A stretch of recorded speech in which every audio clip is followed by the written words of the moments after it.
So it's me again, your Ate New Jaja, no edit, no filter, just me. So this vlog is about pangarap. Ang pag-uusapan lang natin is about my experiences.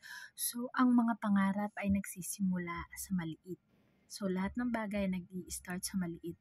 Kahit sino pang mga businessman or whatsoever dyan, nag-i-start sila sa maliit or sa baba.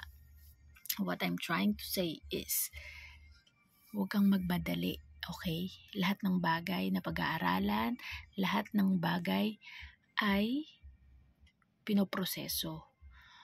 Kung nasan ka man ngayon, on progress ka pa, huwag kang magmadali. Isipin mo lahat ng bagay nag-i-start sa maliit. Isipin mo lahat ng bagay nag-i-start sa wala. Papataas. Okay? Lahat ng mga successful ay nag-start sa ganun. So ikaw, baka iniisip mo kailangan mag-start ka agad sa malaki. Hindi ganun. Kailangan lahat tayo nag-start sa mababa. And syempre, mababa ka man o mataas, lagi mo dapat kasama si God. Always pray for yourself. Always pray every day sa mga nangyayari sa buhay mo. Lahat naman tayo nasa process pa lang. Kung ikaw may pangarap ka, mag-start ka sa baba. Huwag ka mag-start ng malaki agad. Kasi end of the day, pwedeng bumagsak, pwedeng hindi. Pero ang totoong proseso ay nag-start lahat sa maliit, sa mababa. Okay? Kahit sa mga trabaho, nag-start ka muna sa utility hanggang sa umangat ka, ma-promote, ganon.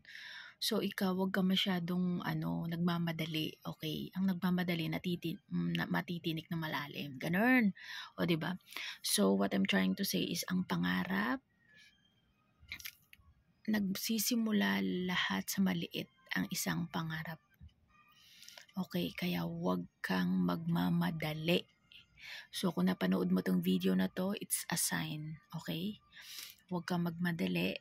Kalma-kalma ka lang. And comment down below kung nararanasan mo to ngayong araw na to. So, ang mahalaga lang dito is lagi mong kasama si God sa lahat ng mga ginagawa mo, okay? Yun yung mahalaga. And pray for your dreams. Na i-guide ka niya, samahan ka niya, and lagi mong tandaan, always be humble. God is loving God.